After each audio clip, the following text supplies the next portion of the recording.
Well, welcome to a Thanksgiving past edition of Black as Black. It's another episode with me and the wonderful, great Dave Ilbery, and we're just going to have fun tonight. No politics at all, but Nancy Pelosi sucks. How you doing, Dave? I'm doing good, but you kind of limited our conversation with no politics. Well, it's kind of a limited night thing because I tell you what, I didn't really have a good experience coming home today because my son-in-law, my wife's boy, he was living in Richmond and he had bought this beautiful Maine Coon cat, huge cat, a sweetheart. It was a Tom, but he was a sweetheart. And he was working for a company up there as a software engineer, programmer, whatever. And he got an offer to go to work for Red Bull. And he had to move to Austria. Oh, wow. So he came here for, I don't remember now, I think it's been like 3 years ago. But anyway, he came here to, I guess prepare to get ready to move to Austria. And he brought the Maine Coon and he left it with us. So we like inherited the Maine Coon. And we've had him for a long time. And he's part of the family now. Mm-hmm. But anyway, I came home tonight, this afternoon. And when I came in the house, my wife she was frantic. She was like, "Oh, come here. Something wrong. We call him Big Boy. Something wrong with Big Boy." And I'm like, "What? And so she took me in the living room and he was laying there on his back and he was convulsing and he was slobbering and I didn't want to get near him because I didn't know if he had rabies. I mean, he never goes outside, but I didn't know if he had rabies or something. But anyway, it was scary and I didn't know what to do. And so I called 911 and I told them my cat's having problems. I don't, they said, "Well, sir, you need to take him to a vet. And we also need to remind you that 911 is for people." Oh, okay. So I put on these long welding gloves and I picked him up and he's jerking around. He's a big cat. He's a big cat. I've seen your pictures. Yeah, when he's stretched out on the floor, he's 4 foot long, And so I get him in the car and I take him down here to Ruskin to the veterinarian office and take him in and they checked him in, Doctor came in and they wheeled him into the emergency room at the vet. And after a little while, the doc came back out and he said, your cat had a heart attack. I said, "Heart attack?" I said, "I never heard of a cat having a heart attack, or even a dog or a pig or a cow." Well, he had a heart attack. But, we pulled him through that and he goes, "We're going to bring him out here in a little while and you can visit with him." Okay. He says, "But I'm thinking, visit with him." So they did. They brought him out. He was on a little bed, like a little gurney thing. They brought him out. He's laying there about half out of it and in this little room. And me and him's in the room. They closed the door and I'm sitting there looking at the cat. Cat's sitting there looking at me, sleepy-eyed. Finally, I was like, "Well, okay. I got a life to get back to, How long I got to sit here and visit this cat?" And so pretty soon the doc, he came back in and he said, "Well, Rich," he said, the old story, I've got good news and I've got bad news. And I said, "Well, all right." He as well. "We can prolong your cat's life, but you're going to have to give him medication." And he said, "It's not cheap, but it will give him a few more years." I said, "Well, okay, but what's the good news?" He said, "Well, if it dies, it's just a cat." Oh, Lord. Well, that was a grand opening, wasn't it? It's just a cat. Okay.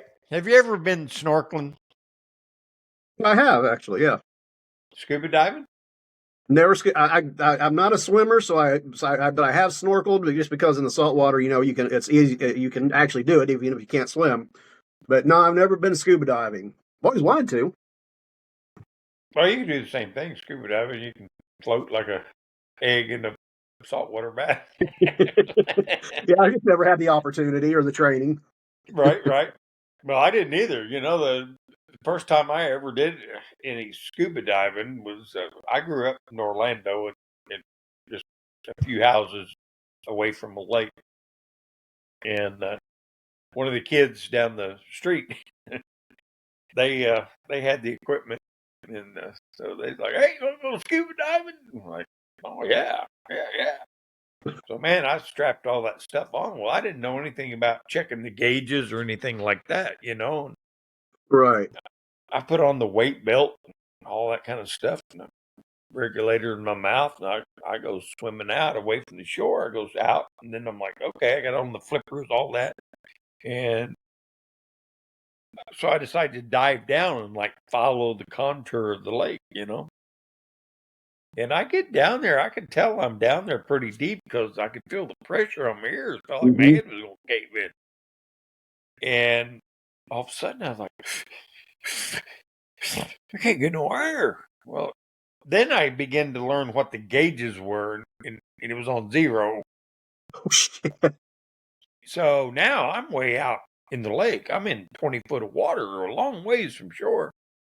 And I'm like 10 or 11 years old.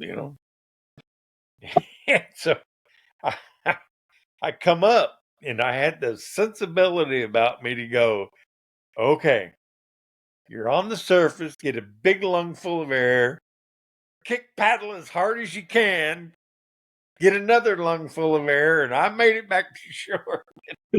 That was my first experience at scuba diving with an empty tank. So that's, you learn the hard way. Man, how many Yeah, times a week? Huh? it's pretty important detail. You'd think that they kind of explain the gauges to you before they strap it on you and Yeah, send you in the well, water. like I said, I might have been 10 or 12. They would have been like 11 or 13. So I can tell you another story about that lake. Was these stories go on and on. But across the street from my house was a big open field, and out in the middle of this open field was a little small building. I mean, small, like maybe 10 by 10. And there was only one thing in that building, and it was this huge chest of drawers. Now, these drawers were huge, big drawers. Hmm. And for some reason, me and two of the neighborhood buddies decided we'll take one of them drawers and make a boat out of it. So we pull one of these drawers out, carry it home, go get Dad's caulking gun and some caulking. We caulk up all the seams, right? Caulk it up, caulk it up. We carry that. Oh, and then we fashion some paddles. We cut some paddles out. Three of us kids. We take that thing down to the lake and we put it in the lake. We get in the drawer and we paddle. Now, this is a big lake. It's Lake Holden. You can look it up on Google Maps. We get all the way out as far as you can get from any point of shore, and this damn thing just comes all to pieces. I mean, the sides are floating off of it, the bottom's falling out of it, and we ain't got no life preservers, nothing like that. We're just out there in the middle of the lake. We did know that you swim till you're tired, and then you float on your back till you can swim some more. And we all three made it back safe and sound. But oh my God, it's a wonder. So anyway, the question was, I got way off track on that one, but the question was snorkel or scuba dive. So I got a theory behind it. I think scuba diving is actually safer than snorkeling. And my reasoning being when you're on the surface of the water and you're flopping your feet in the water like this, Mm-hmm. to me, that sounds like a distress signal for a shark. True. If I you're guess. under the water and you're quiet, you're swimming along like a fish. So I think there's a better potential for getting shark bit snorkeling than there is scuba diving. Hmm. I wonder if there's stats on that we could look up that which is safer. I mean, Well, your theory makes sense. if we had a live producer on here right now, like somebody I could look at, like Joe Rogan, go, hey, will you look that up? We could have an answer for you right away. But I'm sure there is. But it's interesting because you figure that I mean, they always say that the reason they attack surfers is because it looks like A a seal seal or or something, yeah, and legs and so arms hanging up. yeah, so you figure if you're just free floating and snorkeling, it would basically be the same thing. Right, right. So it I makes don't know. I don't know. I didn't look it up. I didn't do the research on it, but it was a question I had. Which one's more dangerous, snorkeling or scuba diving? good question. I have to look that up. I got Yeah, and then there's the variables. Like if you're a woman and you're on your period, maybe it don't make any difference. you're still you're still bait. it's chum. Yeah. Oh yeah, look, they're out here chumming the water. Oh mercy. Oh wow. Well, I think we ought to leave that topic right where it lies, right I now. was just thinking the same thing. Okay, well, let's move on to something a little better. Werewolves. Do you believe in werewolves? I don't. No, I don't. I'm not a big paranormal kind of guy. But what I'm about not a. all them people that reported seeing them being attacked by them? You think they're lying? I, I think it might have been like kind of like maybe one of your Tennessee nights.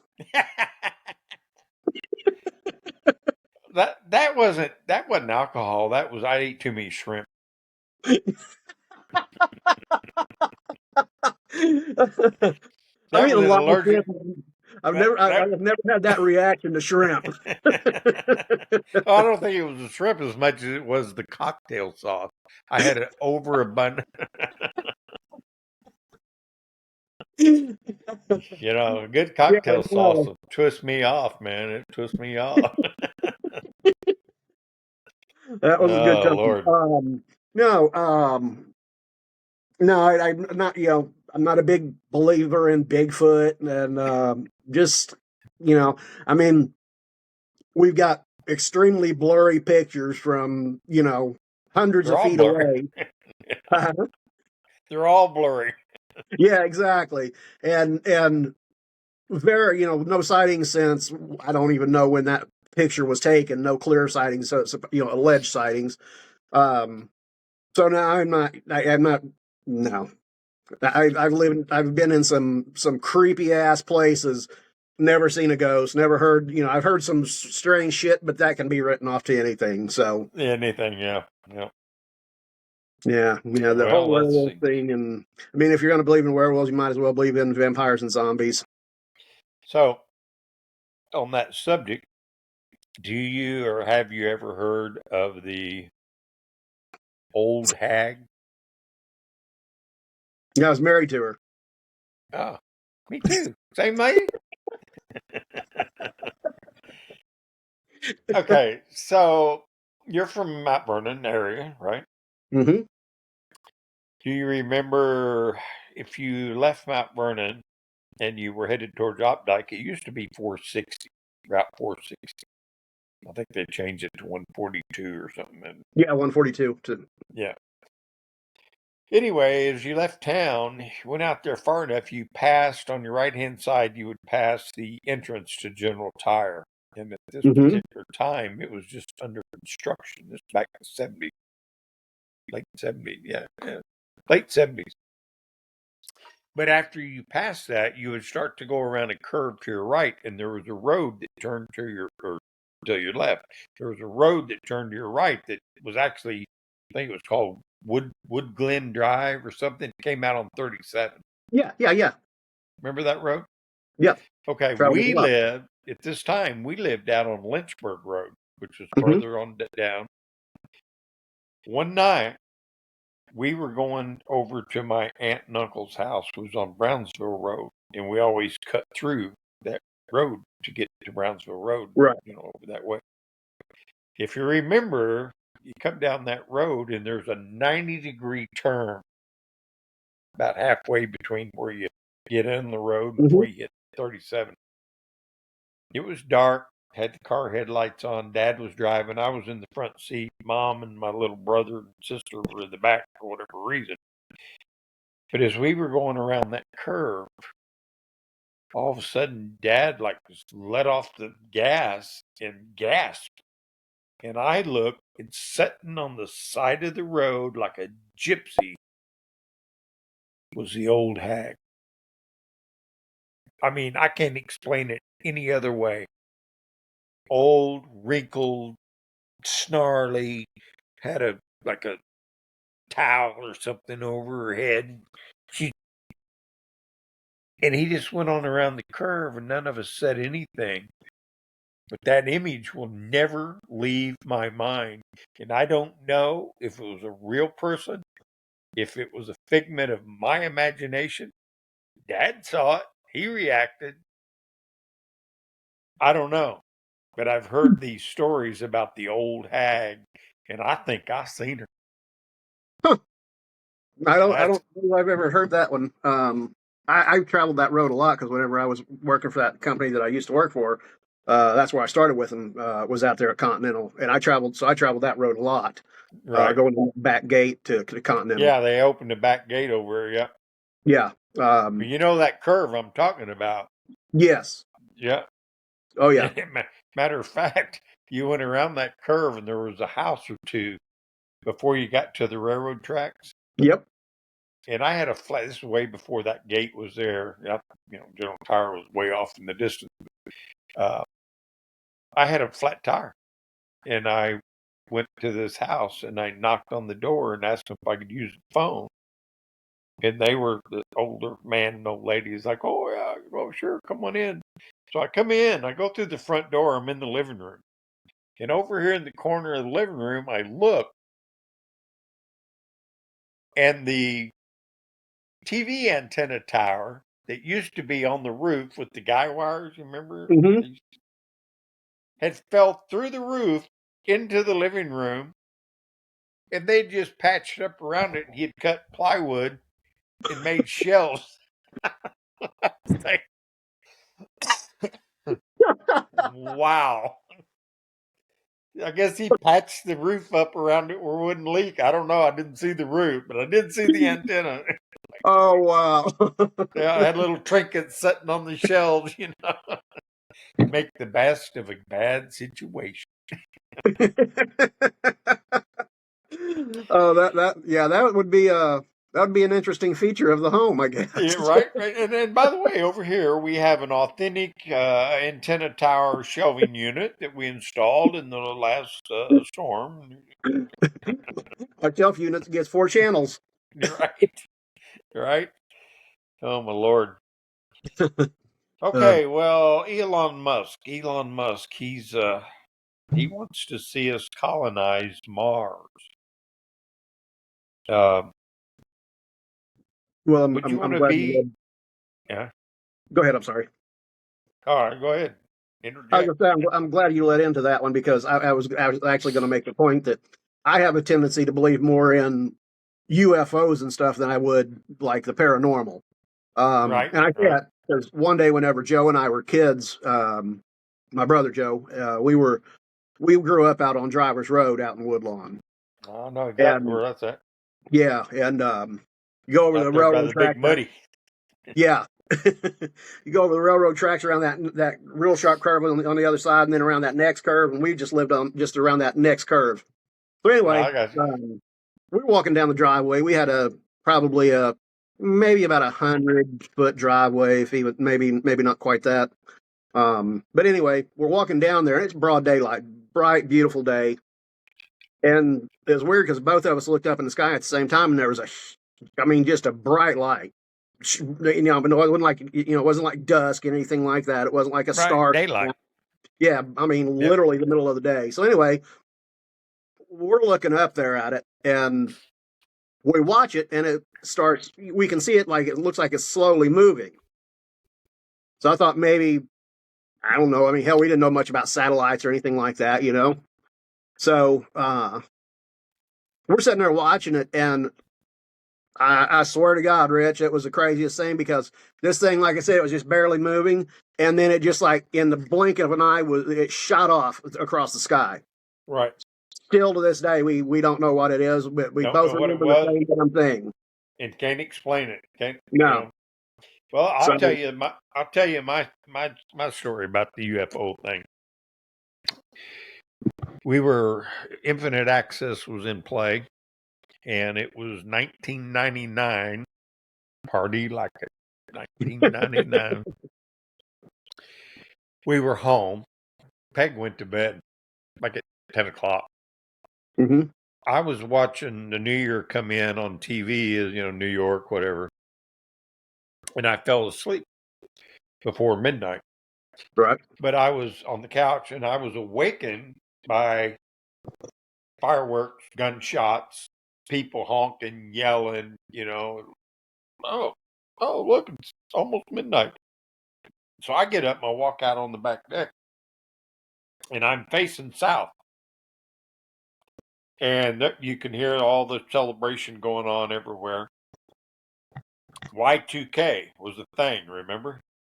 Oh yeah. Planes are going to fall out of the sky, trucks are going to die. And so I walk All out. electronic is gonna stop. Yeah.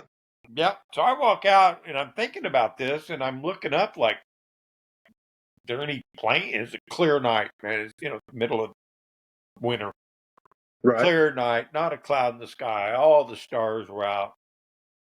And I didn't see any planes. What I did see, looking south, so it would have been to the southeast.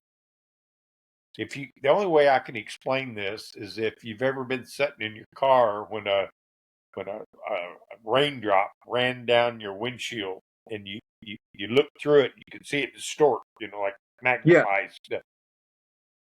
I seen this going across the sky from the southeast to the northwest. In maybe 20 seconds, it went from that horizon to over the house where I couldn't see it any longer. But the whole way, as it passed stars, I could see that, this formation or whatever, like a raindrop. Right. I have no idea what that was. There was no sound. There was no object. There was no trail. There was nothing but that distortion going across the sky. So that's my experience with a I've always UAP. I've always had the belief that it's arrogant of us that in a universe as vast as this is. And I was just watching a video about this, and I wish I could remember the numbers, but this young lady on TikTok was talking about how um, the universe has expanded. I forget how much she said, what the number was she used, but anyway, it's so much larger than it was, and it's expanding, more vastly every day, every year. But anyway, I've always thought it was very arrogant of us to assume that we're the only life form in a universe this large, this still expanding.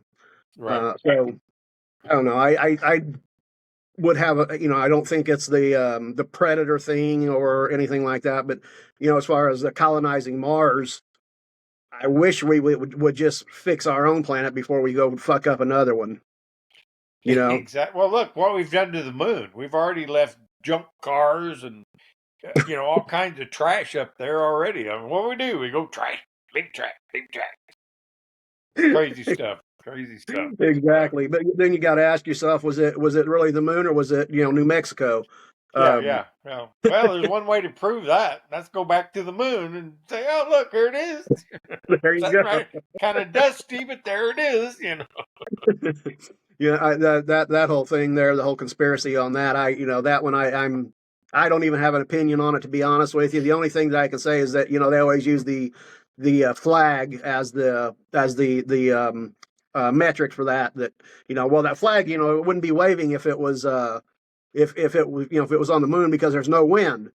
All right, well, fair enough. But if they knew enough if they knew that before they went up there, but they wanted to plant that flag, what would have prevented them from wiring it or something like that where it was out straight? And it had a pole or wire or whatever, and Right.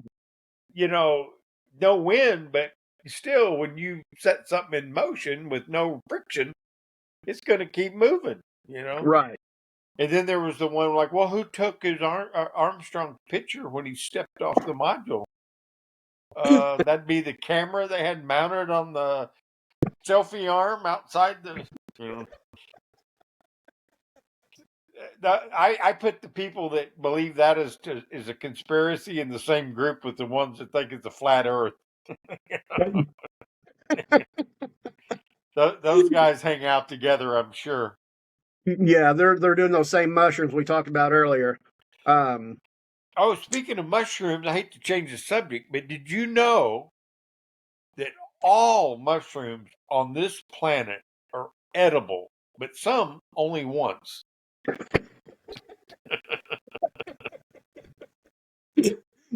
That's a valid point. Yeah, you can eat them all. I think the same thing applies to frogs. Yeah, I've heard about those frogs. I don't know. My question about stuff like that is kind of like the guy with milk.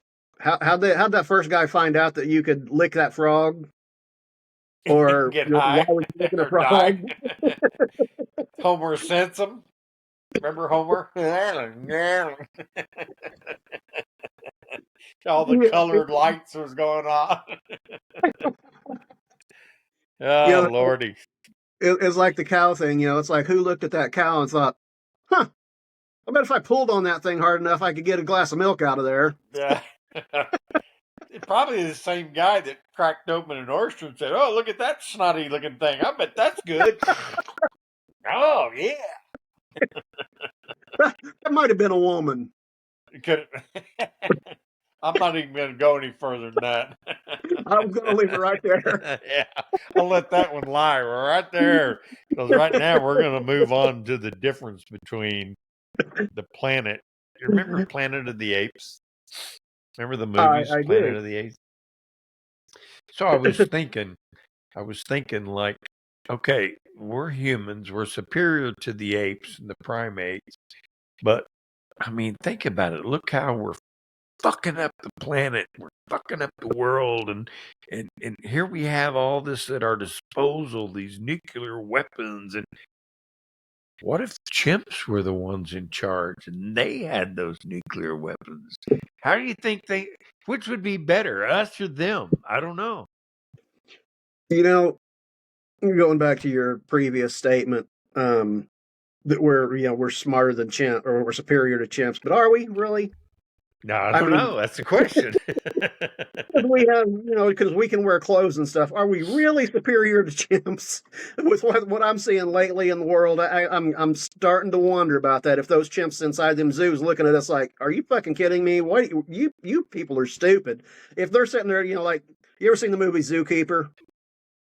No, I don't think so. With Kevin James, it's hilarious. Zookeeper? But yeah, it's So he's like a zookeeper, obviously, since the title.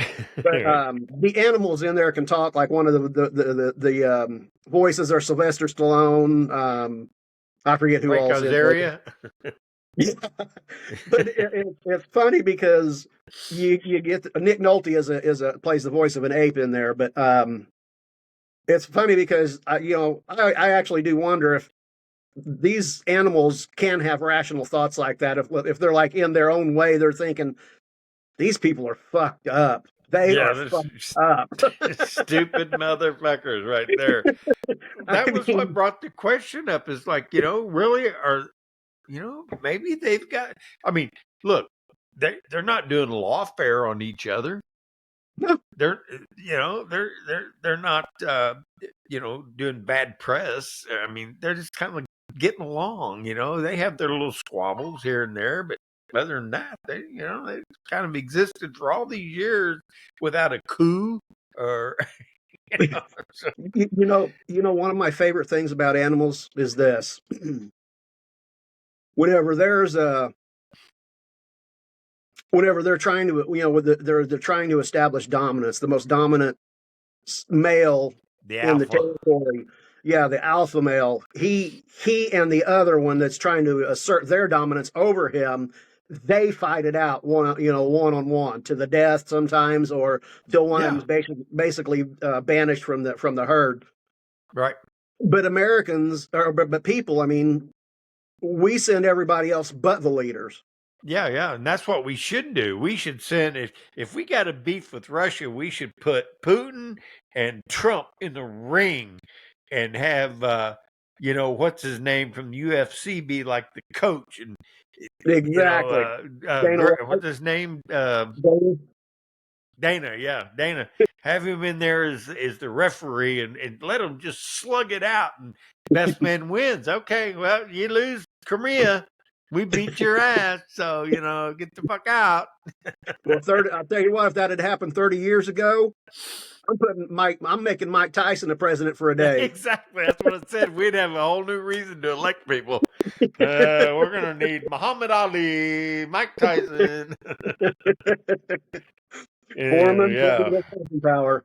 But no, it always amazes me because when you ever notice, like, whenever you see, you do something really stupid and you look over at your pet and they're looking at you like, That was why did stupid. you fucking do that? What were you even thinking that made you think that was going to be a good idea? They give you this look like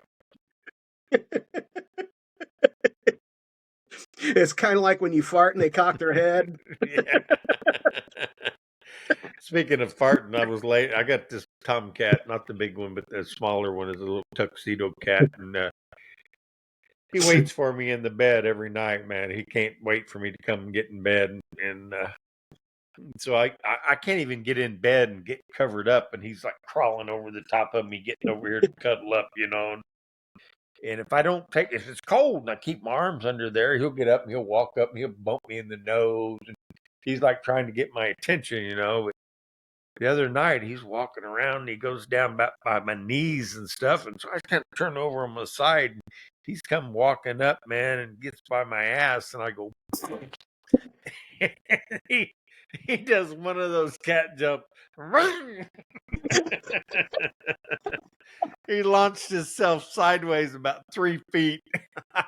I laughed for 20 minutes over that one. I was like, oh, that's funny.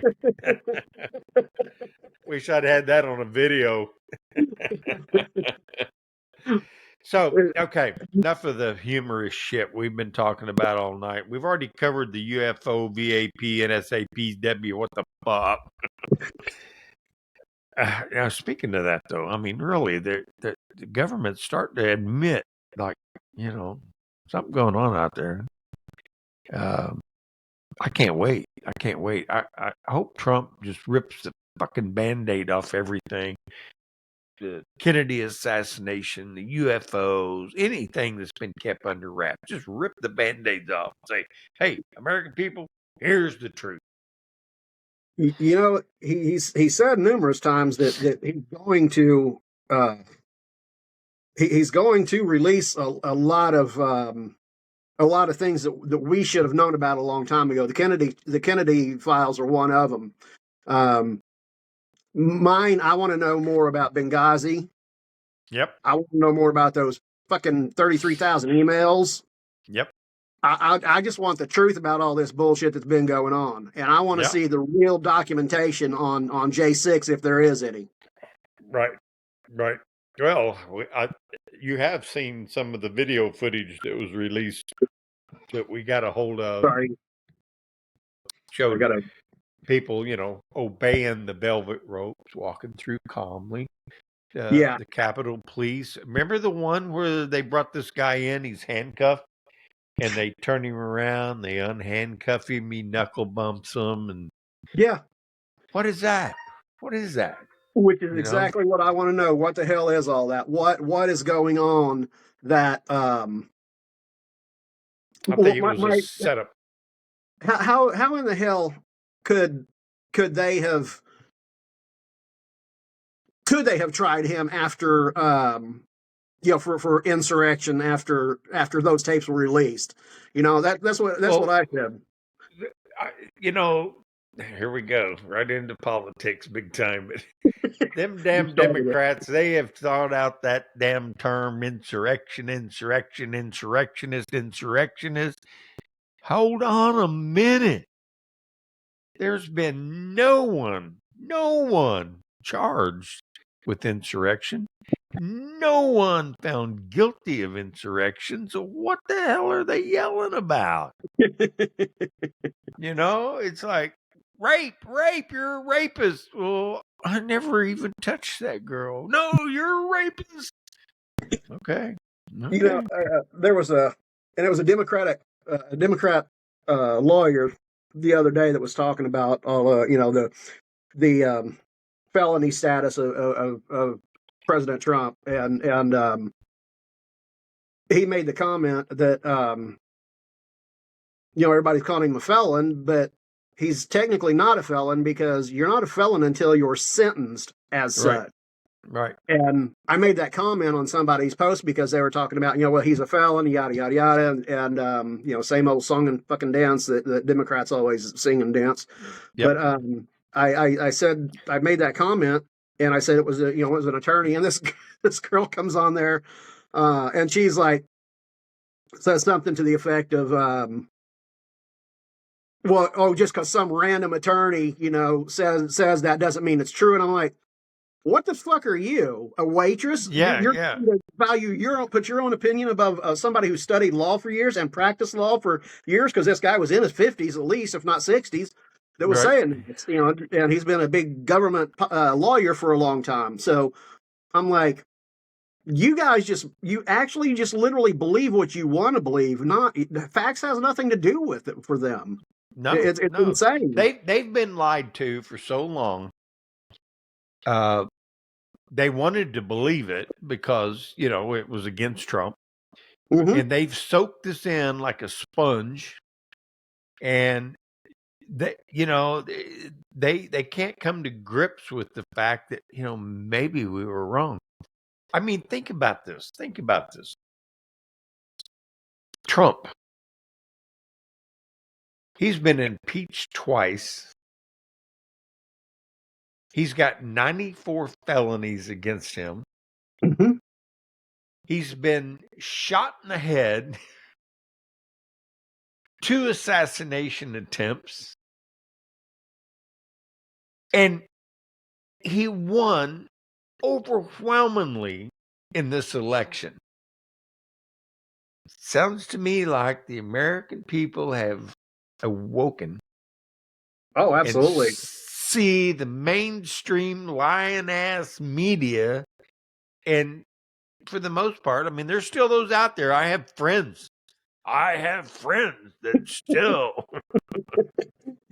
I know 1 or 2 of them. Exactly. Actually, only one still pops up. The other one is faded into obscurity, almost like Kamala. Except, did you see Kamala did wake up and come and get in front of a camera today with a new accent even? Oh, today? I haven't seen that one. Yeah, well, yeah, it's today. I mean, I've seen it today. It might have happened yesterday, but she's got a new accent, sporting that new accent, and, a little brief statement about, just in the neighborhood, and I just had to stop by. And oh, gosh. Wow. Okay. Yeah, well, you'll see it on YouTube or something. But did you see the one that you released on Thanksgiving, where she looks like she's been on a bender for 2 weeks? I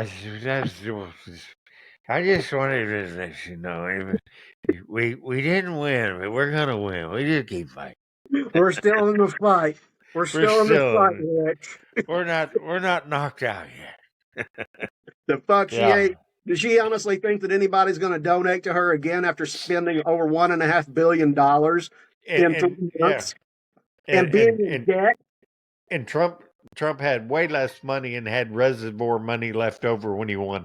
Yeah. Wonderful. On Wonderful. October 26th, she had 118. They had $118 million in the bank still Right. on October 26th. And The he even November volunteered 5th. and tried to get GOP to go ahead and pay her debt off. Let's Yeah, pay her debt off. yeah. But there was and there was there's a guy I follow on TikTok. He goes by the older millennial, and he's not even really a Trump supporter, but he did vote for Trump and stuff. But he's not a big fan of him. Not a always Trumper or whatever. Yeah, Yeah. exactly. Yeah. He's a sometimes Trumper, I guess. There you go. But anyway, he was talking about it. He said, technically, he said they already had about $1 billion in the bank when she took over. All right. And then they Yeah. raised another $1.5 billion for her. Right. And then she ended $20 million in debt. So he said technically she spent over $2.5 billion, not $1 billion $1 on a losing campaign. Horribly losing. Whenever before the election, my sister and I were going up to Illinois, and driving through Georgia. I don't know if you had driven up there, recently or before the election, but Every year. it was literally about every 5 to 10 miles there was a Kamala sign. Oh, really? No. See, I didn't see that. Last trip Billboard. we made through Georgia was Trump, Trump, Trump, Trump, Trump, Trump. Me too, but this time, and Adam and Eve and dildo shops and praise God and praise God by a dildo. yeah. They were like slammed up one against the other. Yeah. Sex toys for all. Go to church. No, it was literally. I mean, it was seriously. Probably it may not have been that close, but it was maybe every at least 20 miles there was a Kamala sign, a billboard. I mean, like a huge big billboard. Yep. And I had never seen any politician do anything like that. Well, see, that would have fell between my trip up there last year, this time of year, and this year. Okay. That would have happened after, Right. But yeah, when the other 2 years we remarked, I remember us driving up through Georgia going, man, I don't know how they think Trump didn't win because I ain't seeing no Biden signs. It's all Trump, Yeah. And that was, the phantom 81 million votes, I mean, Right. I posted a thing about that where, going all the way back to 1988, what the election numbers were. In 2000, between 1996 and 2000, when Bush came into office, right? Yeah. Would have been H.W. Bush. 2000. God, It wasn't the old man, right? You're It was taxing my brain cells now. Well, anyway, the point that I was going to make was I've got them all written down, and I even posted them online. But anyway, in the election from 1996 and then the 2000 election, there was a jump of over 14 million votes. Yeah. And it's gone up not as much, but so like in prior to 96, from 88 to 96, it was all between 80 some million and 98 million. Total vote. Yes. And then in 2000, it was over 101 million votes. And then it went up to it was going up 10 to 20 million votes. And it was then all of a sudden, so what my point, I guess, would be is the fact that I've never liked either one of the Bushes. Back then I was a Democrat, but I didn't like them anyway, and I still don't like them even now that I'm a Republican. Right. But ever since the old man, who was one of the first I ever heard mention the whole New World Order, the election numbers have jumped up exponentially. I mean, 14 million votes, that's a lot. That's a lot Right, of right. people, Yeah. you know. And how did we explain that? I'd like to see the census numbers, the actual Yeah, census right. numbers compared to the voter numbers. The voter numbers, yeah. Well, it's funny because everything that Trump and the Trumpsters have said that's happened has been proven. Yeah. The Russia thing, all that, but they still won't concede to the fact that the 2020 vote was rigged. Nope. Because if they do, it's over. It's over. If they go, yeah, you're right. Yeah, we rigged it. But, we lost this time. We rigged it last time. We won. But this time, Hey, yeah. since we're on politics, let's go to the pardon for a second. So everybody, if you had a brain, you knew that Biden was going to pardon his useless kid. Anybody would have known Certainly. that. The minute he said he wouldn't, I knew right then that was a lie. Well, the thing that gets me about him is how people are always like, "Oh my God, can you believe he lied? The motherfucker's been lying for 50 years." I mean, I wouldn't be surprised if the first word he ever uttered as a child was a lie. Oh, yeah. But what I was going to say is okay. So you got that. We all expected that. If you didn't, you're a damn fool. But so then he gives him this blanket pardon going back to 2014. Uh-huh. Okay. So now, from what I'm hearing and seeing, and it's legitimate. You can't pardon them unless they've been actually accused of something, right? And so the blanket pardon is no good. So everybody freaking out about the blanket pardon, they're not, that's no big deal. But I just watched a video shortly before you and I initially started talking this evening. Adam Schiff. There was a Adam Schiffless. Schiffer brains. So he was walking somewhere. I don't look like an airport or something maybe. And this reporter was talking to him, and he was this reporter was asking him about the blank, the pardon and all this, and he was saying, I would have advised against it, yada yada yada. So the reporter, nothing for you.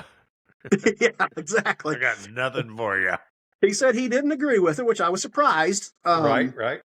But then she asked him, well, what about, a pardon for you and the others? And now, had that been you or I, and somebody said, what about the pardon for you? What would you have said? What would have been your first reaction? I said, wait a minute, I don't need a damn pardon. I didn't do nothing wrong.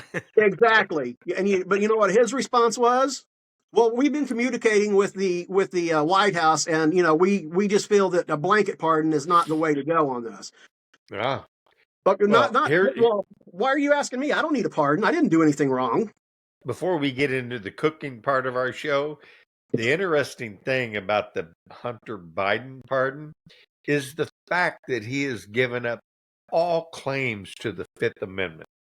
Exactly. That's a good point. So when they call him up for a congressional hearing, the way I see it, he's only got three options. He can not talk and go to jail. He can lie and go to jail. Or he can rat out the whole damn family and stay out of jail. This is going to be fun to watch. Oh, absolutely. And all these people thinking, well, he only done it because it's his son. No, he didn't. He pardoned him to cover his own useless him and his brother and his wife and his. And I'll tell you this is what I think, honestly, that if Hunter chooses one of the first two choices you mentioned, right. of going to jail, I think it's going to be an Epstein thing. Yeah. And I don't think Biden will or could stop it if he wanted to. I think they'll put him in the same cell as P. Diddy. Yeah. Say, P. Diddy, if you want out of here, kill each other. Oh, they choked each other out. It's a simultaneous thing. And that's another thing I want to see is the Epstein list. Oh yeah. Speaking of that, let's go to. I want to bring up something else real quick. As soon as I heard this, I thought about you, and I don't know if we touched on it last time or not. I think we might have. Now that I think about it, anyway, the celebrities leaving. Yeah. Tom Hanks made Yeah, he like made a public fleas statement. I'm leaving the fleeing the dog who's in the country. river. Yeah, I'm fleeing the country. That's what Tom Hanks' statement. I'm fleeing the country for fear that I might go to federal prison if Trump is elected. Why? What Exactly. Kind of what'd like you the do to shooting. And then Ellen, That's like an admission of guilt almost. It's like absolutely, absolutely. I'm gonna be disclosed and I'm gonna go to prison. And then there was a supposedly a thing, and I don't know how accurate this is. I don't remember where it even came from. That supposedly Diddy said that Hanks was the sickest person that he ever had at any of his parties. The Oh, sickest yeah, individual, you're right, right. I regarding didn't hear that, but I can imagine it would be the most uh, likely person you would suspect. It would be the kinkiest motherfucker. exactly, and that's what they said. He had this wholesome, oh shucks, boy next door attitude for all these years. But that's usually the one that it's kind of Yeah, like whenever there's a you got that neighbor that they found the bodies under the house and all this stuff. Well, he was such a quiet guy, you never would yeah, have yeah, yeah. He suspected never something caused like that. any trouble. Yeah, that's kind of the role Tom That's Hanks because was he looking was to too play. busy molesting and chopping up the bodies and burying them. Exactly. Oh my God! Speaking of chopping up bodies, we do have a portion of this show that I was going to dedicate to. I know you're. I don't know about. I don't know whether to say a cooking, a chef kind of guy, but you have a great appreciation for food, and I think you even have like a Facebook group or something, don't you? Oh, Yeah. and by the way, before we get off the subject, show me that shirt in good camera view there, the Can you one that see it? says "Team." Stretch it out there, yeah, pull it out there. Team garbage. Team Garbage, yeah, we're Uh, all the garbage. We're the garbage collectors. I don't. Let me see if I can get up here and turn where you can actually Oh, see you got them. a back on it. Oh, yeah, yeah. There you Look, go. I can't. I don't know if you We can. can. I can probably read it when I'm not, watching it live. But yeah, Well, here, let there you me. go. Look at that. Woo! Ba boom, ba boom, ba I boom, ba bought this. boom, ba boom, ba boom, boom, boom, ba boom, ba I boom, ba bought this boom. on TikTok, and it says I identify as garbage. Yeah, Hillary calls you deplorable. Kamala calls you Nazis. Biden yeah. calls you garbage. President Trump. President Trump calls you patriots. Make America great again. There you go. There you go. Perfect. Perfect. That was a TikTok find for me. I kept seeing the thing under your left tit there, and I kept wanting to mention it, but I kept getting Yeah, sidetracked, and so I wanted to gotcha. bring it up. But there you go. Before we move on to the foodie portion, the cooking portion of this show, uh, because I think I have a recipe that a lot of people will be interested in, and I want to get your take on it, and you might even be able to improve on the method or the ingredients or whatever. But what it is I call it stuffed macaroni noodles. And what you do in my recipe is you cook the macaroni noodles, about 2,000 of them for a couple of people. And while those are cooking, you brown off a quarter pound of hamburger with maybe a couple of tablespoons of diced onion. Um, you season that up with some Danos or whatever your favorite seasoning is. And so when the noodles are done and the burger's been browned and the onions, garlic, all that stuff, uh, then you pick the macaroni noodles up and you carefully you stuff that hamburger mixture into those noodles. One at a time. You stuff them in there and pump them 2,000? up. Pardon me? 2,000 of them? Well, if it's two people, you're going to need about 2,000 of them. Yeah. And so once you get those things all stuffed up, then you make up a quick marinara sauce, and The way the recipe works is you take those little stuffed macaroni noodles and you carefully lay them out. You know what spooning is, right? Like you lay them Mm-hmm. in a pan where they're spooning each other. One, spoon, spoon, Mm-hmm. spoon, and so you line those all up in a butter greased bacon dish, and then you take marinara sauce. Very simple. You take like some tomato sauce and some fresh basil, some fresh garlic, and a little olive oil and a little of sugar, to cut that edge.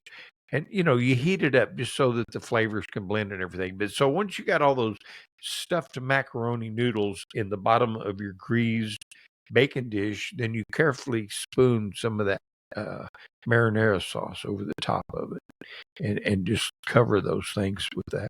And then what I like to do after I do that is I like to take. I don't like using shredded cheddar that you buy in a bag because it's got that shit on it. The cake, keep anti-caking shit or whatever. I like Yeah. to get a fresh mozzarella, the slimy, drippy kind. Mm-hmm. And grate that up on a grater. And by the way, most people use a grater wrong. They stand it up and they run it down like this, and it's awkward. What you need to do is lay that damn thing over on its side and just rub it like that. Just rub it, Right. and it'll drop down. And then you can just shake it out. But anyway, you take that fresh mozzarella and you sprinkle it around.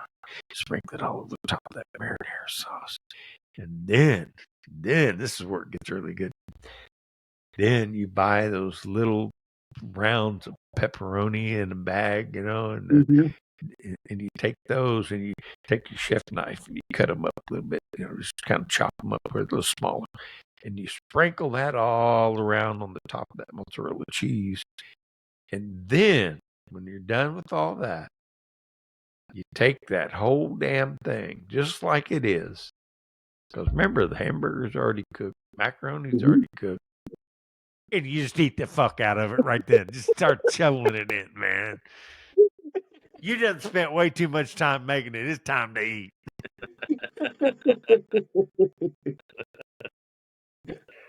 If you do it fast enough, the macaroni and the hamburger is still warm,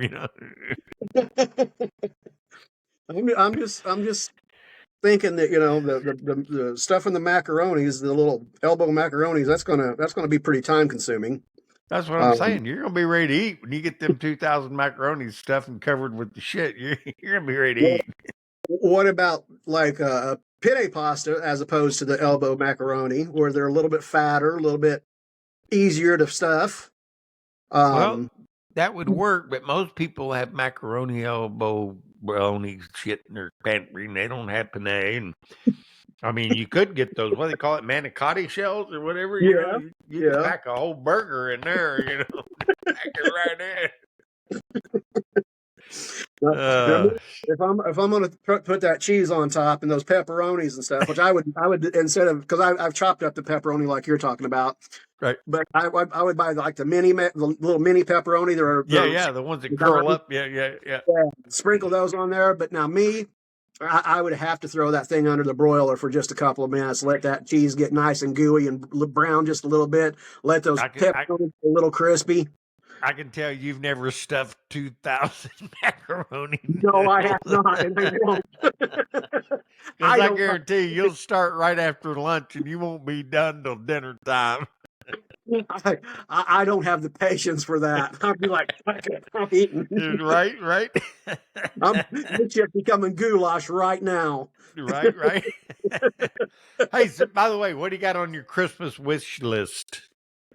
Oh man, nothing, absolutely nothing. I don't ever make one. I don't. My Christmas is usually about my grandchildren. I don't care. I don't celebrate my birthday. I don't celebrate Christmas or anything. I'm down here. I am going up to Illinois this year for Christmas though. Oh yeah. Well, maybe we'll get together. I'm going up there for Christmas too. Are you? Well, yeah, I'll be there. I'll be there. I'll get in on the 21st and leave out on the 28th. Okay. So I'll be there the whole week of Christmas. Yeah, I'm not sure what day that we'll be heading back down here, but we're leaving the morning of the 22nd I'm gonna go. My sister, she has a hard time driving in the Maybe we dark. do a live show over there. Yeah, there you go. We got to get Doc involved in that one. There you go. Um, Oh, he's already wanting to have a drink with me. My daughter had a I don't know what happened to her, but her back went out, and she oh, went and really? seen Doc, and he said, "You tell your dad when he gets in town, he my God better get a hold of me and have a drink. We're gonna have a drink." Yeah, we'll be up there. We'll be leaving about 4 or 5 o'clock Tuesday morning, or the morning of the 22nd. I mean, whatever date that is. Headed that Um, way. and then we'll head up there. But she lives down in New Smyrna, which is Right, 4 hours from here. But she has a hard time driving in the dark or in the rain or anything, and yeah, any me really too. any real distance. So I have a hard time driving in the dark, in the rain, drunk. the drunk used to get me whenever I was drinking. So yeah, I can. Man, dude, I tell you what, there has been some times back in the day where one eye closed, leaning out the window, eyeballing that center line. I'm gonna make it home, by God. Well, I tell you what, I was when I lived in McLeansboro, I was going home one night. Got a 94 Chevy pickup, I think it was at the time, and or 92, something like that. Anyway, I'm going home and taking a back road. I come off of 142 and going in McLeansboro. It's we going after you go through Delafield. Yeah, There's that first sharp turn, and I then got a you ticket there. I'll tell you about that later, but yeah, go ahead. then as soon as you make that turn, there's a road that goes off the right. It's Blooming Grove Church Road. Well, it comes out on Blooming Grove Church. Anyway, it connects to 242 over there. So anyway, Right. I'm going home one night and I've had way too much to drink and driving along about 60 down this country road, somewhere around between two and I don't know, two in the morning sometime, whatever. But 6 o'clock. we shut the bar down, so it was after two. But Right. I'm driving along and I'm thinking, man, I'm getting tired. And like literally, I had my eyes, I felt like I blinked, but it wasn't a blink because whenever I opened back up, I was coming out of the ditch at about Oh 60. yeah. Almost all my driver's side wheels almost caught a culvert. So, it was Right. like literally right before my front wheel hit it. You were lucky. Yeah. So that was one of my last times of drinking and driving. Yeah. Um, It takes one of those near death experiences to, out of all the, I mean, I've never had a DUI. I've never been pulled over well, I have been pulled over and I had been drinking, but that wasn't what I was pulled over for. And I wasn't suspected of that. And I got off scot free. And so not really valid for getting pulled over for a DUI, right. Um, I did get pulled over. No, I didn't get really pulled over. I had been to a party and I was with this certain person that was of the dark persuasion that had a home in the projects in Mount Vernon. And we left the party to get more beer, which we did. We came back into Mount Vernon and we got a 12-pack. And I was in a pickup truck and we both got a beer, put the 12-pack or 10-pack in the back. And he said, "Can you run me by my house?" And I said, "Yeah, no problem." So the truck had the little tray you pulled out and set drinks in. So we had our beers there. It's like, I don't know, midnight, 1 o'clock in the morning, and I'm driving around in the projects, and I let him out. He goes to his house, and I'm sitting on the side of the road. I'm waiting on him. And cop car pulls up behind me and gets out, walks up beside the car there in the truck, and he says, "Sir," he says, I have reason to believe that you may be operating a vehicle under the influence. And I says, well, what would make you think that? Because I'm just sitting here parked right now. He said, well, we've had some people, report and says maybe you might be a little under. This was, what was his name? He had a crush on my oldest daughter, Melissa. He ended up marrying the funeral home girl. God, I forget all their names. Who owned the Huey? funeral home? Huey. Yeah. Chris Dykeman. Ah, okay. Chris Dykeman. And he said, well, so when I seen the car pull up, I'm like, oh shit. So I reach over, like, under the back window, and I grab the 2 beers out of the little carrier thing, and I just drop them in the floorboard. And my wife's sweater was in the truck, and I just threw that over the top. Now, it's reeking of beer in here now. Beer spilling all across the floor. He says, well, would you mind stepping out? And I said, well, first of all, I said, I'd like to know why you're even here. I said, I'm parked. He goes, well, your license plate is obstructed. So what do you mean my license plate? He says, well, come here. And I get out and I walk around. And trailer hitch is, sticking up in part of the license plate. He says, see, your license plate is not in plain view. This ball is blocking part of the view. I said, did you run my plate? Yes, sir, I did. I said, well, how'd you do that if it was obstructed? He's like, well, could you just, touch your nose with your eyes closed? I'm like, yeah. Oh, yeah. How many times you want to touch it? You want to touch like this and touch like that and touch like that? And he's like, okay. Okay, he says, let's try this one. Can you stand on one foot and lift the other foot in the air and count to 30? And I said, you mean like this? 1, 2, 3, 4, 5, 6, 7, 8, 9, 10, 11, 12. Well, let's try the other leg. You want me to count backwards? 30, 29, 28, 27, 20.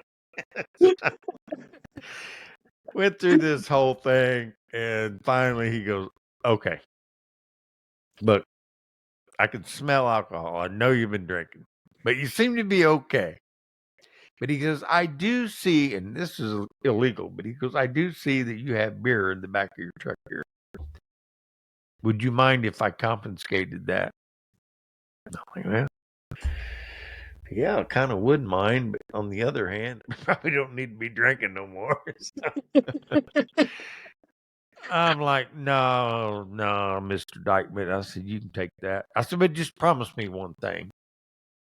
Take that straight to your house, put it in the refrigerator because it's still cold. Yeah, I would have had a hard time with that one simply because it was legal because it was in the back of the truck out of your reach. Exactly. Well, I didn't want him going in the truck and finding the beer. Right. I was a little like, yeah, that's fine. Go ahead.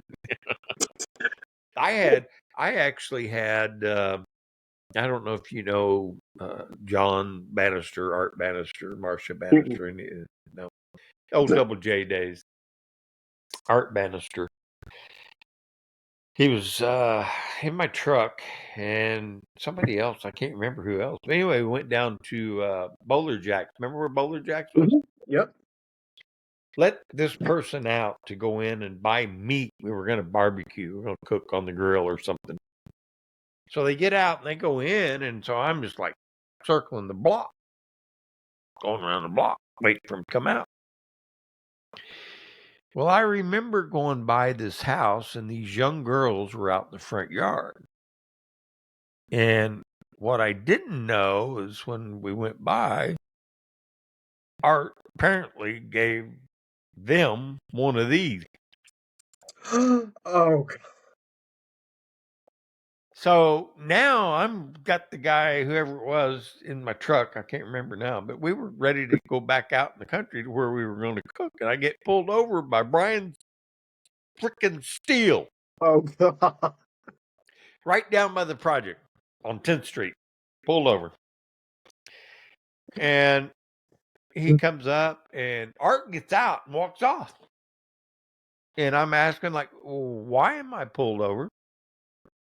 Well, we had a call, Mr. Black, blah, blah, blah. And I said, what's that got to do with me? He goes, well, there was a person. I said, where's that person at now? Well, we're going to call the city police in. This is a little out of our jurisdiction. And I'm like, okay, yeah, you do that. I had 2 garbage bags, literally garbage bags in the back of my truck that I was going to take to work the next day and put in the dumpster. And he's walking around the truck. He says, you care if I take a look in them garbage bags back there? And I said, I certainly do. I said, you touch one of those bags and I will sue your ass. And he's like, okay. I'm like, you can't go in there. You can't go in there. And long story short, nothing came of that. City police came, like, I said, look, I don't know. I said, if the guy did it, I didn't see it. I don't know. I said, I have nothing to do with that. I know. He going. But anyway, Brian Steele, yeah, he had I don't know what it was, but he had a thing for white people with the name of Black. And he pulled me over one time. I was headed out on Route 15, going out past 57, the truck stops, right? Mm-hmm. And was going out there to eat somewhere, and my wife said, well, what about eating over at truck stop? And I was like, oh, yeah. And I last minute, I cut in. Well, I didn't realize that I was cutting into the truck entrance, and the car entrance was the next one up, whatever. So once I got in there, I realized it. So I just went across the vacant lot there and headed over to the where the car entrance was. And all of a sudden, here's a state trooper cuts me off. Brian Steele.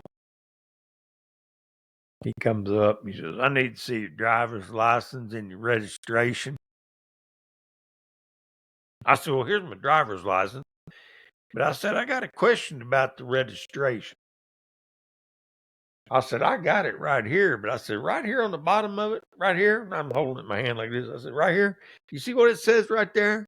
He says, you don't have to carry this unless you're a commercial vehicle or a taxi driver or something like that. So why are you asking me for this? Because I don't think I need to give this to you. He goes, well, if you go out of state, you better have it. Then there was a further incident with him. My brother, must is already dead now. But anyway, my brother Dave, you know Dave, right? Yeah, I knew Dave. Yeah. Yeah. Anyway, him and his son Doc, we called him Little Dave. Mm-hmm. Yeah, no doubt. They were out there behind Mount Vernon Steel. Mom and Dad had this old van that they had stopped driving for a long time. So they'd loaded it up with 24 pounds. I think that was just a pound shy of the legal limit of tannerite, and had it in the back of the shop. And Doc had done 3 tours in Afghanistan as a sniper. And he went all the way across the shop property, Grandpa's property, Mom and Dad's property. It's like, I don't know, it's way over, like probably a quarter of a mile. Mm-hmm. And shot that van full of tannerite. And it blew the doors off, the hood off of it, the windshield out of it. Now, at the time, we were planning on moving to Virginia, so I was staying in Mom and Dad's camper. We'd moved into this camper to save money until we moved. Right. And so, boom, I'm standing there behind this little rented shed right where the bullet comes by and hits the van over here. And it blows up, and we're like, and so we go over down the road over there, and all of a sudden, man, there's like 2 or 3 sheriff cars, and then here comes Brian Steele. Now they've got the whole road shut off with cars. They're all parked like this, And Brian gets out of his car. Now he's a black man, and he always did have black hair, dark brown hair, but I hadn't seen him in a while, and this whole thing right here was like your beard, my beard. It was white. And I'd been drinking a little bit, you know. Oh God. I walked over there and I was like, "What are you boys doing down here?" He's like, "Well, we're investigating a possible criminal activity." I said, "Brian, what in the hell has crawled up on your lip?" Look, the sheriff and the deputies, they're snickering. They're like, because everybody hated him. And so when my brother found out that he was there, my brother had a 50 cal, big gun. He come walking out from behind the shop and come around. His truck was parked out there in the driveway. And he come walking around, loading it in the truck. And Brian's like, and the deputies, they're like, "Is that a 50 cal?" And I'm like, "Yeah, yeah." He goes, "Man, I'd like to shoot that thing." So Brian, he starts giving some shit. I said, "Brian," I said, "listen," I said, "if there was an emergency and I need to get out of here," I said, "you're blocking the way. You need to move your shit out of the road." I said, "That's illegal. You can't do that." I said, "You don't even have your lights on. You don't have nothing going on here. You're just here because you're curious." "Well, you know, blah, blah, blah. You can always go the other way." I said, "Okay, I'll tell you what, it's a dead end." I said, "I'll tell you what, Brian, I'll go the other way. I'll follow you out. You go that way and I'll follow you." I used to give him shit all the time, but he was always giving us shit, you know? Like, damn. I only had one run-in with him, and it was one night, a friend and I, we both worked at Walgreens, the distribution center there in Mount Vernon. We went over to St. Louis to a ball game. After we had left the ball game, he decided he wanted to stop at the strip club over in Sauget. So we stopped over there, and I kept asking him, you know, if he wanted me to drive home. He was like, no. And I was tired, so I didn't really want to, but, you know, I knew it. I probably should have. I knew I should have, period. He was drunk as shit. So we get on 64 heading home back to Mount Vernon, and I wake up sitting still, lights flashing all around. He's saying, "Here, hold this." So he hands me a beer that he'd been drinking on. I have no idea what's going on still. I'm half asleep. So I finally sit up and I look around and I'm like, "You motherfucker." So I took the beer and I set it down beside the door and the seat. And Steele was one of them that was there. There was a state, a county, and 2 city. Right. And fortunately, I knew one of the city cops, who later became a county deputy. But anyway, so I wake up and I hear Steele asking my buddy, "What, you know, hey, what's going on?" "Well, you know, I've been getting I seen it looked like you were swerving back there a little bit, yada yada yada, go the whole spiel, you know." So anyway, they take him out of the truck. I'm sitting there, and one of the county cops comes over and asks me to roll the window down. So I roll the window down and start talking to him. He's like, "Well, see, right there, I would have said, nope." I crack it. That's it. Like, nope. Ain't gonna do it. I'm sitting there, and like I said, I'm half asleep. I don't know, you know, what the hell's going on. It's October. I'm cold as shit, you know. Yeah. And we had shorts on because it was warm during the day when we went to the ball game, but it was cold that night, and I didn't plan on being out like that. So anyway, I get out of the truck. Well, when I do, I forgot that damn beer was down there. As soon as I open up the door, the beer falls out. Like, motherfucker. I'm madder than shit at this time at my buddy, you know, so-called buddy, because, you know, hell, he knew he was setting me up. Right. Well, anyway, I get out, and this county cop starts riding my ass, you know, asking me all kinds of questions, and, you know, what's in the truck, yada yada yada. I said, "I don't fucking know, dude. I'm on the passenger side. I don't know what's in that motherfucker." Right. And right. he's like, "You need to watch your attitude." I said, "No, you need to leave me the fuck alone, like right now." Yeah. And you know, I got freedom of speech. I got an Amendment 1 that says I can call you a motherfucker anytime I want to. Exactly. So I'm, you know, the city cop that I knew at the time, and it was Clint Taylor. I don't know if you know Clint, but Yeah. Yeah, it was Clint. He and I had worked together at Walgreens, and I knew that. I mean, hell, the night that he got the call that he was going to become a city policeman.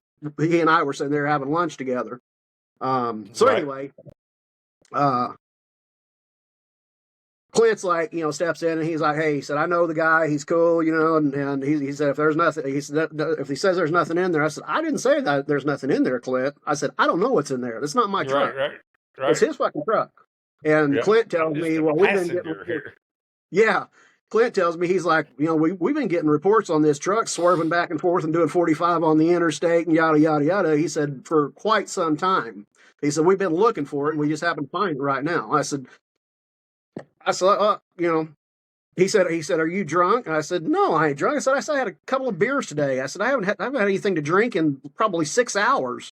Right. And he said, well, you don't seem to be. So anyway, he and I talked for a little bit. And I said, we're literally 2 blocks from his house. I mean, go around the corner and there's his house. I said, can I just drive him home and I'll make sure that Can I walk? the fucking yeah.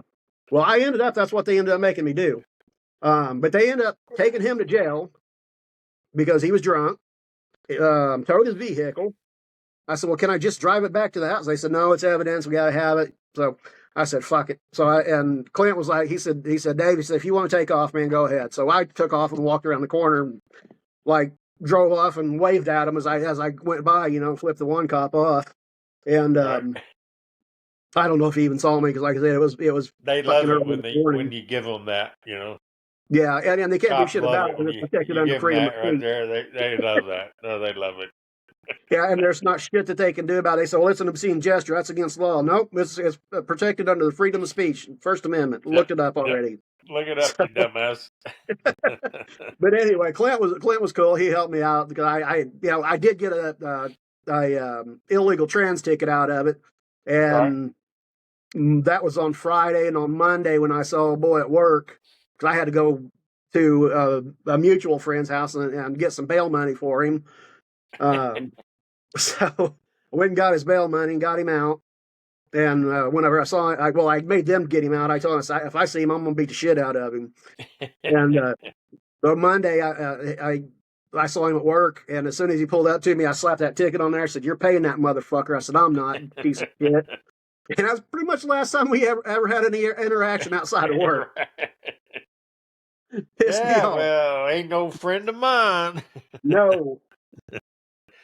Oh man, I tell you what, I could go on for hours and hours talking about the stories that I slipped through the cracks, But I should have been dead or in jail many times when I was drinking. yeah, exactly, dead or in jail. And thank God I didn't hurt nobody else. That's all I was concerned about. That was that night that I told you about that I ended up in the ditch. That was my awakening at that point. One incident after that was as well. I was at a Woodlawn bar and I went into the bathroom. I left my drink sitting on the table of some friends of mine. When I got back, they were gone. So I don't know if they did it or somebody else did, but I hadn't even been drinking that long. Right. So anyway, I go back to drinking my drinks. I had 2 rum and cokes. I was buying 2 at a time, so I didn't have to keep going up to the bar. Right. So, and I'd only had probably 4 or 5 at this time. So anyway, I drink it, and the next thing I know, I wake up at home in my bed. Yeah. And big memory gap. Yeah, I had no idea how I got there. Well, hell, it was barely after midnight, so I didn't even get to the bar till after 10 o'clock. Right. So I wake up. It's like 3:30 in the afternoon. I'm like, what the fuck? And I look at my phone. I had 30 some missed calls, 30, 40 missed text, Right. or text messages, Yeah. all kinds of shit. And I'm like, out what there. I went out there one night. I had a couple of drinks at home when I was living out there off where the shop was, off 148. Mm-hmm.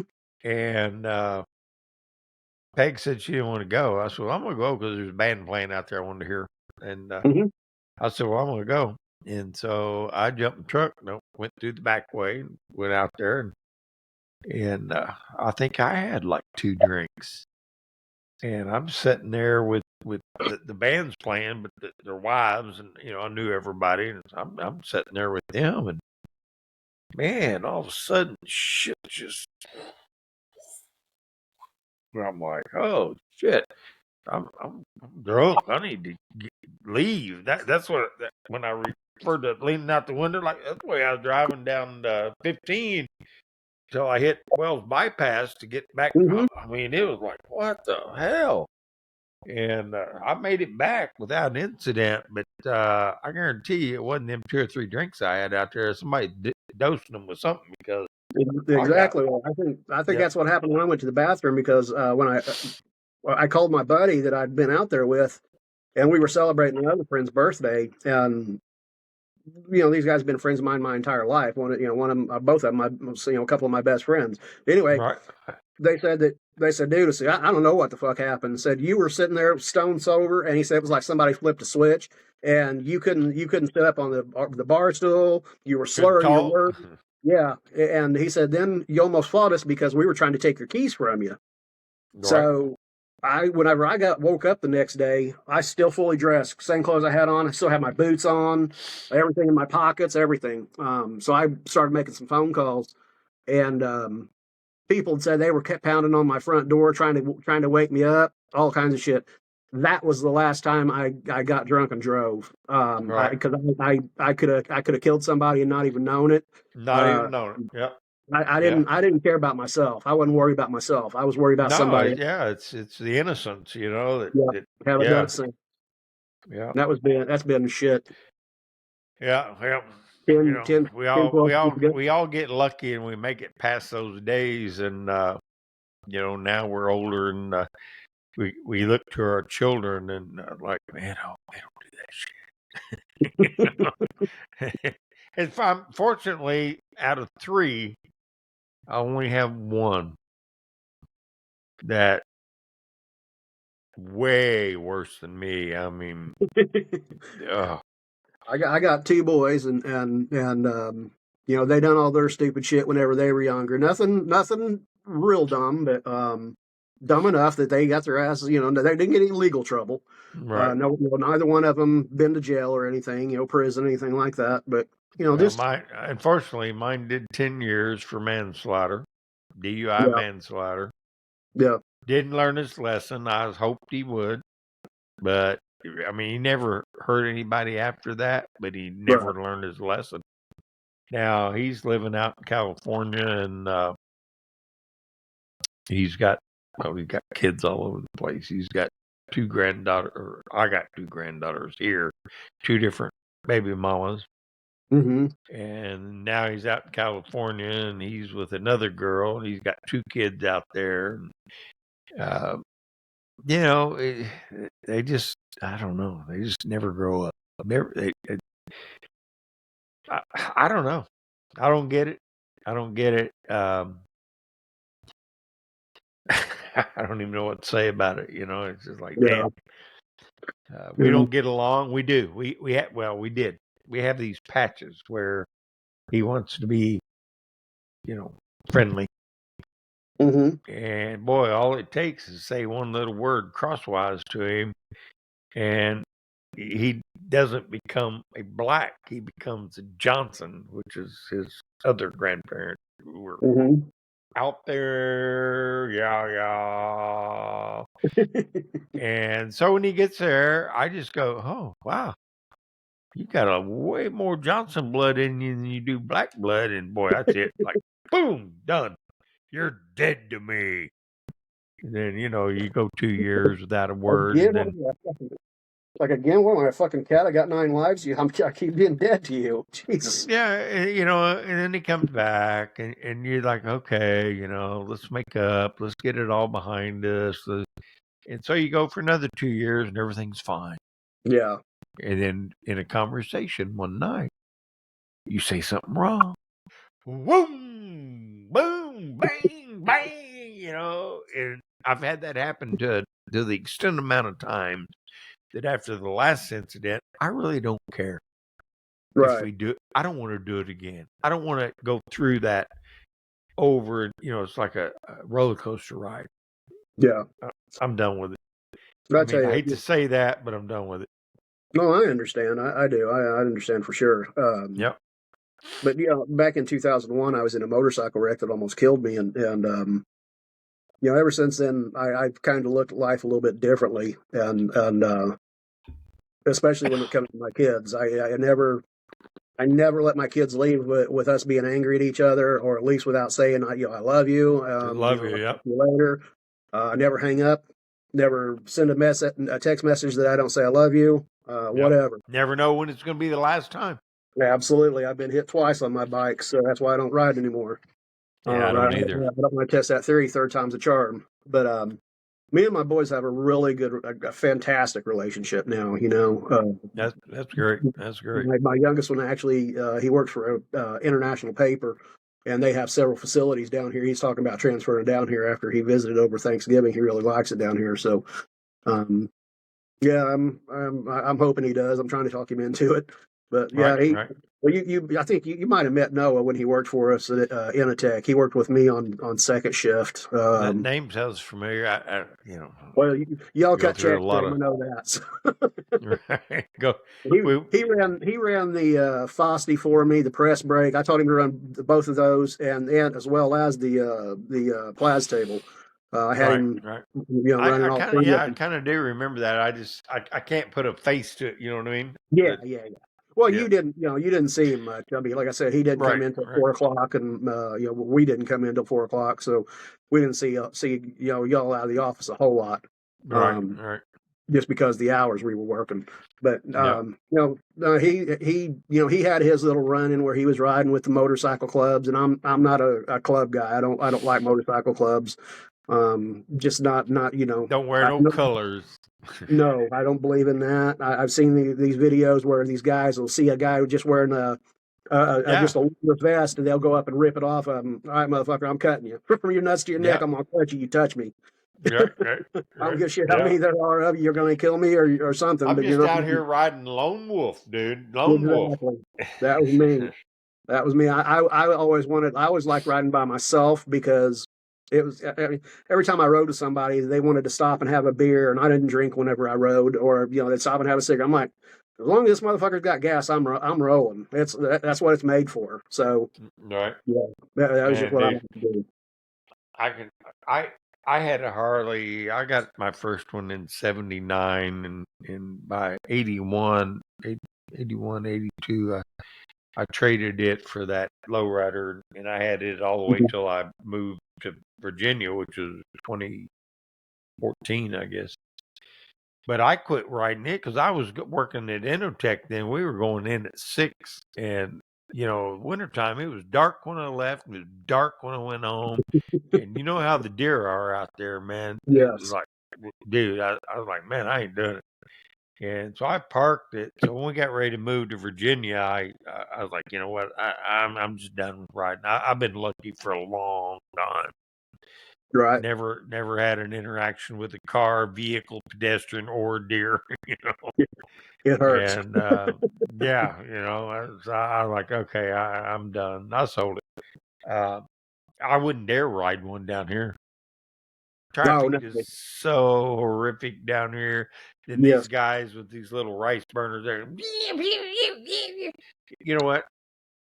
I told Tammy, I said, one of them guys zipped around me and I find him crashed out and dead on the road ahead of me. I won't even stop. They're No. just stupid. Yep. And I am not, I have no empathy for those dumbasses. So, Hell, yeah, my they're out there. my first wife and I, we were going to Tennessee one time. We were going down to Gatlinburg, and we were on 40.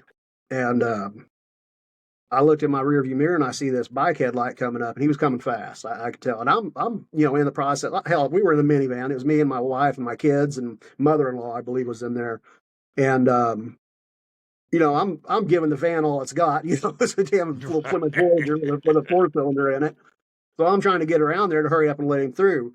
And this son of a bitch, he had to be doing. We were doing between 70 and 75, and and he split the lane, went between me and that semi. He had to have been doing 95 to 100. I Right. mean, and he was gone. I'm like, that is the dumbest son of a bitch. And I was just like you. If I see him up ahead, wouldn't stop to piss on him if he was on fire. That's just No, dumb. You asked for what you got right no. there. I did enough time out in L.A. On 4 lanes of traffic, 6 lanes of traffic. I'm talking about one side, Right. and where everybody's moving at 70 mile an hour, bumper to bumper, packed. And these crazy son of a bitch, you'd hear them coming, and they're just darting in and out. I'm like, man, all it takes is one car to decide to change lanes. Right. And, I Well, was like, Dad could just be an asshole, and like yeah. swerve just a little bit and cut you Well, off. what they don't understand is they give their life for being stupid, but you just fucking wrecked that guy or what woman's life for fucking being the one that killed your ass Yeah. from your stupidity. They don't think about that, Yeah. And And like you said, if it's a matter of where the person driving the car doesn't even realize they're coming up that fast yeah, and they can make a exactly. lane change, you might possibly kill that person at that speed. I mean, you're going to rip right through that vehicle. Exactly. I mean, because you're talking about, you're going down that kind of lanes of traffic. You're talking about maybe 3-4 feet between cars. Yeah. Well, all it takes is this guy flying at 110, and this guy says, "Oh, I'm going to get over here," and he don't know that guy's coming in at 110, Exactly. and boom, Yep. And it's like a missile. Yeah, exactly. You Yeah, got to. it's a human body that goes shooting through your car. You Yeah. know what I mean? So But yeah, I have no empathy for those kids out there that don't understand. They just don't. And well, hey, Dave, I guess we better wrap this one up. We're at an hour and 36 minutes. I I think just it's been more entertaining though than any one we've ever done. definitely, I think a little bit more relaxed and a little bit, definitely more fun. Yeah, Yeah, I like this format like this. This is that nice. that's man, it's like nothing on there. But Very I bright. was sitting in here the other night. I'm watching the news. I'm doing what I normally do, and I'm thinking, quit repeating what everybody sees on the news. Do something different. So I started making notes, like, hey, we're talking about this, we're talking about that. And I get the thing done. I'm like, that looks like a good show right there. There's one thing I got to ask you about. I don't know if we touched on it or not. All right, go for it. It's off your little crib notes there, but the fart filters. Did we talk about that? Oh, we didn't. We skipped over that. I thought maybe that was a little bit. I did read it, and I'm like the head helmets and the fart filters. But no, that brings up a very good point because how many times have having sex with somebody and you don't want to put the full glove on. What you really want is just a head helmet, just that little the main protective part, Kind of like like the either finger because she condom. because she don't want to get pregnant or she don't want to swallow or whatever, so you just need that little bit, and so I thought, well, maybe that's that's a thing. We maybe we should try to make a deal and sell those things because they make everything. They just make them long, like if you ever take one of the things and just actually roll it all the way out, it's like, holy shit, it's just long, and all I need is this. So a head helmet, I think that's a great idea. And then the fart filters, that's another great idea because they already make all the components. So all I'm thinking is you take those Stay Free mini pads and you take one of those Christmas tree ornaments you hang in the car window on your mirror and you just shove it in there and you just stick it to your ass. And what could go wrong? Didn't Oh, smell like somebody shit in a pine tree. Sorry, I don't know that. didn't they make something like that they used a charcoal filter? I don't know if they did. I don't know I'll look about that it. up and let you know. I'm almost certain because everybody. I mean, it was like a joke for a long time. It might have been something like on SNL that they done. I don't remember, but I'm almost positive back when SNL was funny But Well, if that works, we could just take a lump of fucking what's the big brand name charcoal get? the Kingsford. Bring out Kingsford. Put a chunk of Kingsford up your ass, and you'll never stink a room up again. But don't get the match lights. Oh, unless you like lighting and fart. I'm gonna go out for a while, though. I use that. Right, right. I remember doing that as a young man. I made the fatal mistake of doing it with underwear on, and it kind of captured it in there for a minute. You know? Singed all the hair off my ass, and I mean, I did shoot a flame out. My cousin, he was the one that lit the match. I'm on my back on the bed, holding my legs up with my hands, and I bear down, and I give it the good old college grunt, and out it came, and I could see the flame shoot out, but the flame also was contained within the whitey tighties enough that it pretty much took the hair right off my ass. I didn't do that again. Oh my god! Oh, my stomach hurts. I think that's it. Oh. I think that's an excellent note to close on. Let's do this again soon. If anybody has stood the test of time to watch this whole hour and 40 minutes of this crazy shit, well, we'll give them our props, and we hope they come back and hit the subscribe button, ring the little dingy ding bell.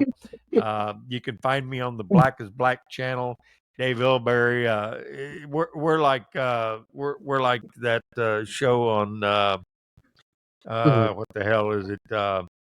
Buck and Travis thing or whatever. We're just going to talk about whatever, and hopefully you'll find it funny as we do. We got to do a morning show or something. There you go. I want to monetize this damn thing. I want to get it to a point where I did a show. I did one show. I did an episode, only one, with I think it was with the mayor. It had the most views of any one, but I never watch them right after. I mean, I take this and I download it and I encode it, and then I upload it to YouTube. I mean, it's hours, especially this one. It's gonna be. I get this started. I'll check back in the morning. And so this is like twice as long as we ever do. Oh yeah. But I had fun. Oh yeah, absolutely. Joe Rogan goes 3 hours, no problem.